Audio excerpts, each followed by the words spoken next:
Bonjour, bienvenue dans ce 49e épisode de Fantasy au petit-déj. Un épisode relativement court et puis qui sort un peu du lot. Alors c'est pas parce qu'on a des gaufres pour changer par rapport aux tartines, non, c'est parce qu'aujourd'hui on va parler de bande dessinée.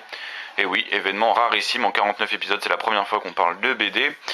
Mais bon, c'est un peu particulier, c'est édité par La Talente et c'est dans la collection flambant neuf, la collection un peu de bande dessinée de La Talente. Ça s'appelle La Brigade Chimérique, il y a déjà 2 tomes sorti à intervalles très courts. Il y en a un troisième qui est annoncé pour très bientôt. Bon, la Brigade Chimérique, on en parle pas mal sur le net et franchement, c'est assez mérité. C'est une très très bonne surprise dans le paysage de l'imaginaire français. Ça fait penser tout de suite à une série que vous connaissez bien sûr par cœur, puisque vous avez eu le malheur de voir les films complètement pourris, soit le bonheur de la lire. Ça s'appelle La Ligue des Gentlemen Extraordinaires. C'est une tuerie cette BD, ça fait partie pour moi des grands noms de la bande dessinée d'imaginaire. Je la relis régulièrement, je suis complètement fan. Si vous avez jamais eu l'occasion, ça, en plus je crois que ça a été réédité il y a pas longtemps, 2 des volumes ont été réédités. C'est vraiment à découvrir de toute urgence. C'est un des plus beaux hommages à la littérature populaire du 19e siècle. Et en même temps, un vrai BD de comics avec de l'action, du suspense, des bons dessins. Enfin voilà, c'est vraiment génial. L'idée est là, l'ambition est là aussi pour la Brigade Chimérique d'essayer de se glisser dans cette ornière, de suivre le modèle de cet illustre ancêtre. La Brigade Chimérique, en fait, c'est un petit peu la Ligue des Gentlemen Extraordinaires à la française. Qu'est-ce qui attend derrière? Bon, on a le grand, le célébrissime, l'énorme Serge Lehmann qui m'a bercé pendant mon adolescence avec certains grands textes de science-fiction, donc qui est revenu d'ailleurs récemment pour une série, une anthologie chez Lune d'encre dont on parlera peut-être bientôt. Fabrice Collin, vous le connaissez par cœur, il sort 2 à 3 romans par an en jeunesse ou en adulte, donc c'est vraiment un des grands baroudeurs, en mercenaire entre guillemets si on veut être méchant, mais c'est un des grands auteurs d'imaginaire français. Et puis Guess, vous le connaissez pour sa série, c'était Carmen McCollum, voilà, qui était aussi un grand nom de la BD. Donc voilà, tout ce trio fantastique qui se réunit pour la Brigade Chimérique. Alors la Brigade Chimérique, ça raconte quoi? Je vais essayer d'aller très vite et très court et de vraiment ne pas m'étarder parce que tout le plaisir, comme souvent dans les comics, c'est de découvrir. En fait, ça raconte, ça se passe à l'inverse de la Ligue des Gentlemen Extraordinaires, ça se passe après la Première Guerre mondiale et on est dans l'entre-deux-guerres à l'aube d'une future guerre prochaine entre différentes puissances et on va assister à l'alliance ou au contraire à l'opposition entre différents super-héros ou super-méchants. Tout ça sur fond de, vous voyez, déjà les nazis sont déjà là, les nazis c'est-à-dire qu'ils sont d'ailleurs en squelette, et on assiste à des grands méchants qui arrivent comme le Docteur Mabuse, certains super-héros comme le Nyctalope qui est le héros français, en fait le protecteur de Paris. On a aussi, là on a les communistes qu'on appelle nous autres qui basent tout leur pouvoir sur la technologie. On a un anglais qui se déplace super rapidement. On a aussi vous voyez peut-être une sorte de Superman, enfin bref. Plein de personnages, des personnages issus de la littérature populaire du début du siècle. On va avoir par exemple le Passe-Muraille, mais on va aussi croiser des personnages du vrai siècle, hein, de l'histoire. Par exemple, on va croiser un moment Aragon, etc., etc., les surréalistes. Et tout ça donne une ambiance assez exceptionnelle, puisqu'on y croise aussi des créatures fantastiques, des pouvoirs géniaux.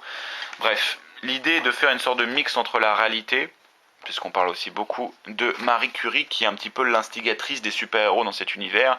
Grosso modo, la Première Guerre mondiale, avec les expériences, puis les manipulations avec le radium, a donné naissance à ces super-héros, en fait. Et l'Institut du Radium à Paris, qui existe toujours, est vraiment le sorte d'académie, comme dans les X-Men, où se réunissent les super-héros français, etc. Et c'est à peu près ce qui nous est donné à voir dans le premier tome. Il y a notamment un personnage de Kafka qui va faire son apparition, qui est assez génial, que je vous laisse découvrir. Par contre, le deuxième, déjà, on va assister à l'effondrement de ces alliances. On va déjà se rendre compte qu'au sein même de différents groupes, notamment les groupes, par exemple, français, que le Nyctalope, le héros de Paris, n'est pas forcément le si gentil que ça, et qu'il a peut-être son propre agenda. Et ces différentes unions, par exemple nous autres, etc., tout ça va commencer à se casser un petit peu la figure. Et on va assister comme ça à des complots, des ententes, des mésententes, des trahisons qui vont se jouer entre ces personnages. Donc c'est pas une série qui mise tant sur l'action que sur ces relations entre ces différents personnages et le trait et la description d'un siècle, d'années de cet entre-deux-guerres où se retrouvent plein de personnages et on va essayer de comprendre pourquoi ces personnages n'existent plus après les années 45. Comme pareil dans la série, en fait, pourquoi ce titre de la brigade chimérique? Parce qu'en fait, le fil rouge un peu de la série, c'est de découvrir, de retrouver en fait ce qu'on a une brigade de super-héros, un groupe de 4 super-héros qui ont aidé les poilus pendant la Première Guerre mondiale, qui sont apparus sur le champ de bataille et qui ont eu un rôle à jouer assez important. Et là, ce qui est assez génial, c'est que les auteurs arrivent à utiliser ce qui, moi personnellement me fascine beaucoup, c'est l'imaginaire, le légendaire de la Première Guerre mondiale, toutes ces choses que les soldats ont vues, la Vierge des Barbelés, le Zeppelin noir, etc.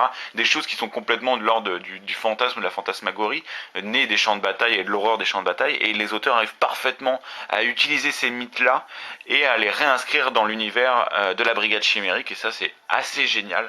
Donc voilà, j'essaie de vraiment de vous en dire le minimum possible, parce que tout le plaisir est de découvrir, puisque en plus, en tant que vieux baroudeurs du genre, les deux quand même, hein, grands mercenaires de l'imaginaire à la française, ils savent raconter des histoires, et surtout ils savent nous maintenir en haleine, c'est-à-dire qu'en général, il y a 2 épisodes par tome, et à la fin de chaque épisode, ça se finit chaque fois en cliffhanger, on a toujours une surprise, une révélation.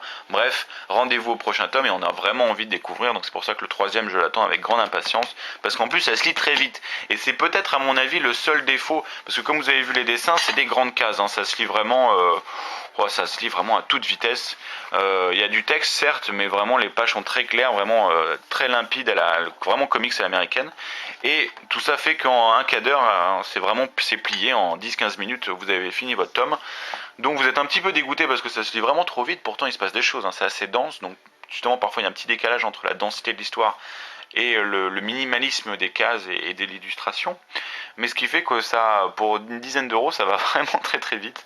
Donc on a envie de voir la suite, et c'est dommage, parfois on aurait aimé que le format soit un peu plus gros, comme une BD à la belge, et non pas un truc à une quarantaine de pages à peine. Mais vraiment, c'est pas grave. Pour moi, le principal et ce que je salue dans cette série, c'est l'ambition des auteurs, d'avoir essayé de se rapprocher de ce mythe qu'est la Ligue des Gentlemen Extraordinaires, d'avoir essayé de faire une sorte de comics à la française, une sorte de Watchman, enfin, si on peut se permettre de faire ce genre de rapprochement à la française, et c'est suffisamment ambitieux pour être salué. En plus, on est servi par un bon scénar, il y a plein de clins d'œil à tous les livres vraiment populaires de romans de gare du début du siècle, que vous connaissez tous ou que vous allez découvrir, et tout ça est fait, la mayonnaise prend bien, la mayonnaise est bonne et de qualité, donc pourquoi vous priver? De temps en temps, ça fait du bien de parler de bonnes BD aussi, parce que il y en a un peu marre des grosses artilleries lourdes à 15 euros la BD qui se passe encore dans l'univers de l'Enfance de Troyes, où c'est à peu près toujours la même chose. Un peu d'ambition dans la BD franco-belge, ça fait plaisir. Voilà, je m'arrête là, je vous donne rendez-vous, parce qu'il y a des gaufres, et oui, il faut célébrer la nouveauté quand même. Hein. Je vous donne rendez-vous dans 15 jours pour le 50e épisode de Fantasy au petit-déj. Wouhou, 50 épisodes, on l'attendait tous. Bon, je sais pas trop, va falloir que je trouve quand même un bon bouquin, ça va être dur, ça va être tendu, j'ai peut-être une idée en tête. Je sais pas s'il y aura des cotillons, de la dinde, etc. Mais en tout cas, je vous donne rendez-vous dans 15 jours avec le plus grand des plaisirs. Merci à vous et à bientôt, au revoir.